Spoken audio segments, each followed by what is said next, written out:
Назарбаевтың тағы бір жасап кеткен қылмысы көтерілді. Құпия құжаттан мұнай бағанасы табылды. Соңына дейін тыңдасаңыз басыңызды ұстайсыз. Бізде көп мемлекеттік құпия деп есептеледі мұнай контрактілері. Яғни біз 90-шы жылдары сол шетелден инвесторлар шақырғанда еріксіз біздің үкіметке, біздің билікке, халыққа тиімсіздеу келісімдерге қол қойдық. Біздің билік қол қойды, біз қойған жоқ, билік. Соның мен енді кейбір мәліметтер бар. Сол мәліметтерге сәйкес бізде жаңа контрактілердің үлесі, біздің Қазақстанға қалатын үлесі, мұнайды жердің астынан алып сатқаннан 20-80 деген шартпен жасалған екен. Яғни 20% біздің елімізде қалады, салықтар түрінде басқадай. Қалған 80% сол инвесторлар әкетеді. Оның ішінде шетелдікі бар, өзіміздің Қазақстанның кейін шыққан олигархтары бар. Міне осылардың қолында. Ал мысалы бұл нақты дерек па? Бұл нақты дерек болғанда енді ол мемлекеттік құпия деп айтып тұрмын ғой. Мен қазір енді оны Мен осы жерін аға сөзіңіз аузыңызда, мен осыны түсінбеймін.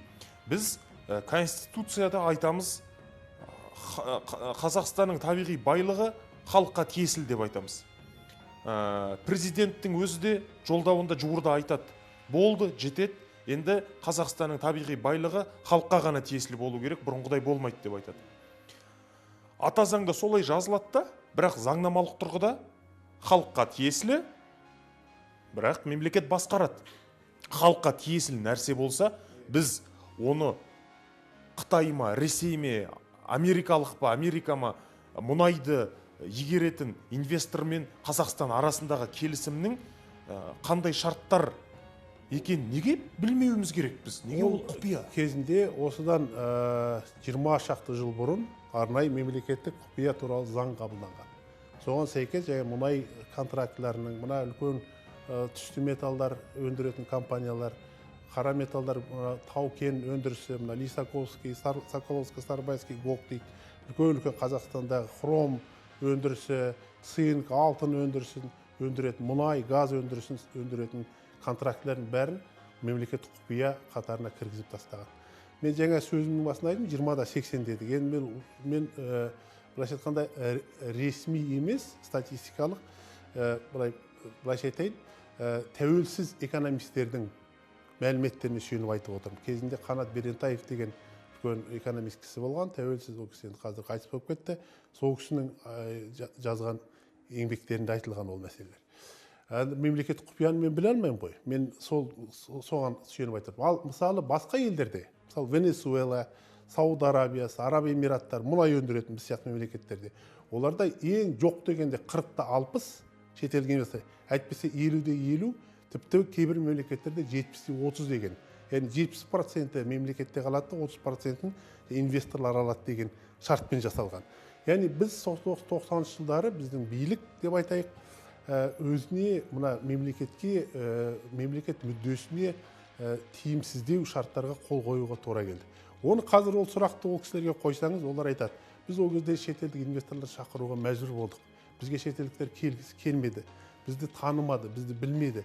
Сол үшін біз оларға осындай жаңағы өзімізге тиімсіз болса да шарттармен шақыруға тура келді. Ал енді бірақ жарайды, одан бері 30 жыл уақыт өтті. Сол кездегі ахуалға қарай солай жасадық. Енді қазір неге қайттан қарамаймыз? Соған келе жатырмын. Енді осыдан білмеймін, жаңа Қазақстан құрамыз деп жатырмыз, әділетті Қазақстан құрамыз деп жатырмыз. Біздің қазіргі үкіметтің негізгі жұмысы осы болу керек. Яғни жаңа мұнай контрактілері, басқа кен орындары, тау-кен өндірісіндегі көп жаңағы мөлшерде табыс әкелетін нелерді, келісім шарттарды, проект жобаларды қайта қарау керек. Оны бейбіт жолмен қарау керек, әрине. Әрине, о жақта саяси мәселелер араласады. Сол шетелдің инвесторларының ар жағында тұрған үкіметтері бар, олардың мүддесін қорғайтын. Бірақ олармен тікелей үкіметаралық келісім шарттар жасау арқылы, сол елдердің үкіметтерімен келіссөз жүргізу арқылы қайта қарауға болады.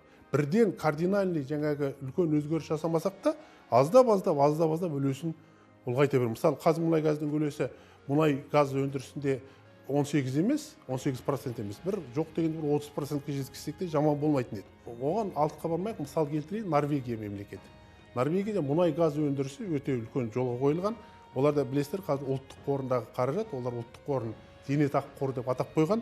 Әлеуметтік маңызы бар болғаннан кейін ол саяси шешім дейік. Норвегияның тым көбейіп кетті де пайда жұмсарын білмей отыр. 1 триллион доллардан асып кетті. Халқының саны бір ар жоғы 8,5 миллион халық қана бар Норвегияда. Яғни бұлар өздерінің мұнай газ өндірісі саласының 90-95% мемлекеттің қолында қадағалайды. Сол сияқты Сауд Арабиясында да, Араб Эмираттарында да 70%, 65% мемлекеттің қолында. Даже мына алтқа Қытай Халық Республикасының өзінде енді бұл нарық экономикасы бар коммунистік мемлекет дейміз. Бұл Қытай реформаларының атасы Дэн Сяопин деген кісі. Дэн Сяопин мына Мао Цзэдуннан кейін 1976-78 жылдары Қытай Халық Республикасында билікке талас болып, 78 жылы билікке келген адам. Мао Цзэдун ол тек қана Қытай Халық Республикасының негізін қалады. Яғни оның қауіпсіздігін қамтамасыз етті, шекарасын бекітті деген сияқты. Бірақ экономикалық реформалармен айналысқан жоқ. Өйткені ол экономиканы көп білмейтін кісі болған. Тек коммунистік жаңа идеологиямен өскен революционер, былайша айтқанда әскери адам болған. Ал жаңа Дэн Сяопин сол 78 жыл мен 81 жылға дейін билікке талас 3 жыл транзит болды да 81 жылдан бастап Қытайда экономикалық реформаларды бастап кетті. А Дэн Сяопиннің экономикалық білімі жаңа мен айтып отырған жоғарыда айтып тұрған Джон Мейнард Кейнстің еңбектерімен жаңа неолиберализм өкілдері Сам Уэльсон, Абрам Маршалл деген сияқты үлкен Фишер деген ғалымдардың еңбектерін оқыған кісі. Өйткені оның әкесі ауқатты адам болғанда, Қытайдың ауқатты шаруасы болғанда, баласын жас кезінде мына мектептен білім алғаннан Францияға, Парижге оқуға жіберген. Одан қалса Москваға келіп білім алған, біраз экономикалық жаңағы ілімдерді, ғылымдарды меңгерген кісі болған.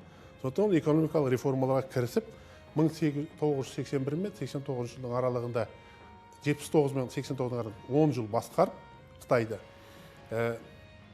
Қазіргі Қытайдың экономикалық чудосы дейміз, экономикалық ғажайыбы. Сол Дэн Сяопиннің кезінде қаланған, іргетасы қаланған реформалар. Ол жерде де солай. Транспорт, логистика саласының 70%, мұнай газ саласының 75%, энергетика саласының 70% мемлекеттің қолында. Оларда да жекеменшік компаниялар бар. Шетелдік инвесторларды шақырады қажет болса, бірақ мемлекеттің негізгі жаңағы барлық салаларды мемлекет ұстап керек жоқ. Тек қана стратегиялық маңызы бар, әлеуметтік маңызы бар, баға құрушы салалар дейміз. Бағаға көп әсер етеді. Мысалы, бағаға не көп әсер етеді? Мұнай газ саласы, өйткені жанар жағармай көп, энергия жаңа тасымалдау, энергия көздері сол жақта. Сол жерлерде мемлекет қолында ұстау керек. Міне, ол кісі сол Кейнстің еңбектерін жақсы білген.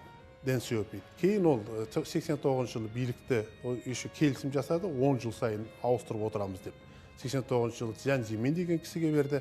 Яғни Қытай билігінің 3-ші толқыны деп айтады. Бірінші толқыны. Бізге неолиберализмді енгізген 90-дардың басында сол жаңа шақырылған доктор Бернт, Явлинский, басқа да шетелдік консультанттар, шетелден келген кеңесшілер. Олар біреудің мүддесін қорғаған жоқ па? Олар әрине, ол жаңағы олар үшін, мысалы үшін дамыған елдер үшін, жаңа Америка құрама штаттары, Германия, Еуроодақ мемлекеттері үшін мына басқа сол өздерінің 6 миллиардқа кірмейтін, 6 миллиард дейміз, золотой миллиард.